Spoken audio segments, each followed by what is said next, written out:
What's up, guys? It's your boy T. I just finished watching Loki Season 2.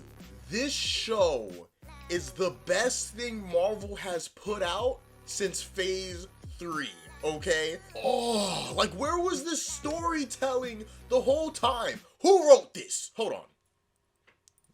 Okay. Where were you? Where were you when we needed you most? Season 2 of Loki leaves off exactly where Season 1 was, and Loki ends up time slipping throughout the timeline, I guess. Pretty much the premise of the whole show is trying to figure out a way to have all the branches exist without everything getting destroyed, because Sylvie killing He Who Remains caused an event that pretty much would end up either A, a whole multiversal war to happen again that'll wipe out everything, or B, Loki would have to kill Sylvie, stopping everything from happening and just having the sacred timeline just exist. That's the premise of the show, okay? To me, what I'm getting from this show is that Loki is going to be the Iron Man of this whole multiversal saga, which is cool. I want Loki to be in the forefront. I want him to be the main character. Because the thing is, right, watching throughout the movies, I saw Thor get this power up and everything, and how he's like kind of OP, kind of not.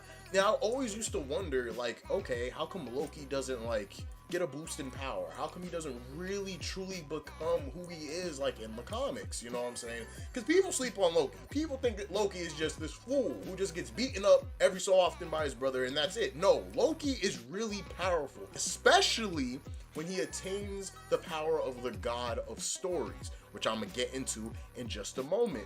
All the side characters did a good job. I don't think there was a single person that really annoyed me. Everyone played their role. The ones that stand out for me was OB, Ouroboros. He was so much fun. He was so much fun, man. Casey, which they finally gave him a character. In the first season, he didn't have much to do because he wouldn't have brought anything in the first season anyway. In this season, he's kind of on the intellectual level of OB, which was really cool to see him interact. And then you find out that a variant of him is one of the prisoners from Alcatraz, which is actually pretty funny. And of course, you have Jonathan Majors as Victor Timely, or He Who Remains. Now, Victor Timely was also so much fun because you actually start to realize this is the man who's going to create the TVA. This stuttering buffoon. Like, I don't know if he's gonna become He Who Remains or he's just a variant of He Who Remains. Like, I don't really know, alright?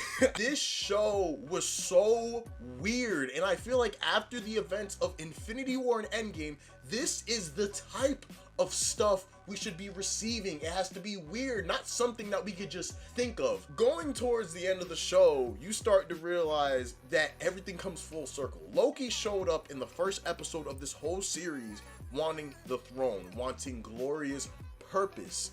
And he literally states he has a burden for glorious purpose, okay? And the meaning behind that really shows once you reach the end. The whole time he wanted the throne, all right? Until he realizes what it takes to be the quote-unquote king of everything.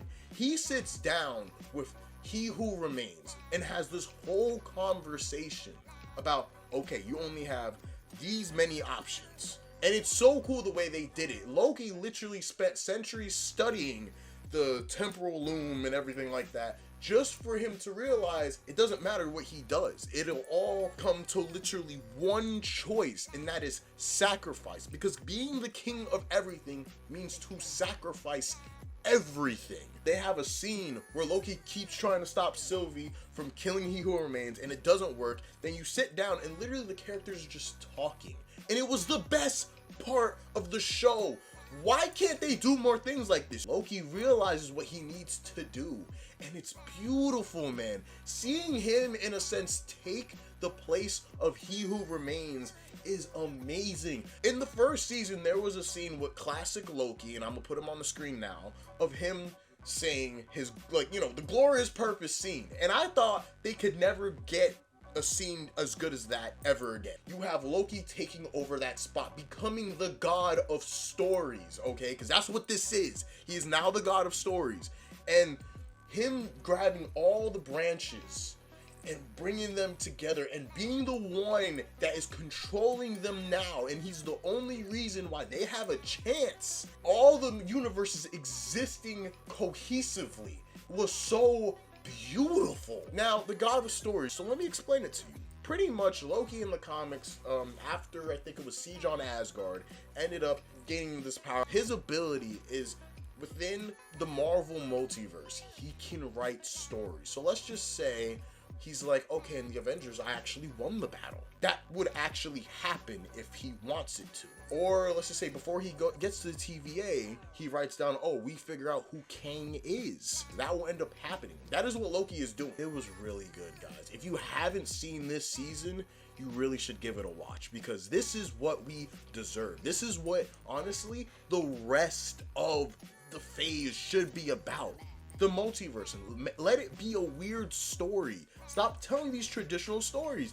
This right here is a pure example of what happens when you actually get a good writer. Oh man, Loki gets an easy 9.5 out of 10. Easy 9.5 out of 10. Man, if y'all have a problem with this, I don't care. You can like me, all right? And I'm also gonna go see Captain Marvel in a few hours. I'm recording this the day it releases, so we'll see what happens, yeah? So, I hope you guys enjoyed this video. I missed you guys. And what did you guys think of Loki? Did you like it? Did you absolutely hate it? Which I doubt. If you hate it, we can't be friends. And yeah, just leave a like on the video, comment down below your thoughts, and I'll see you guys in the next one.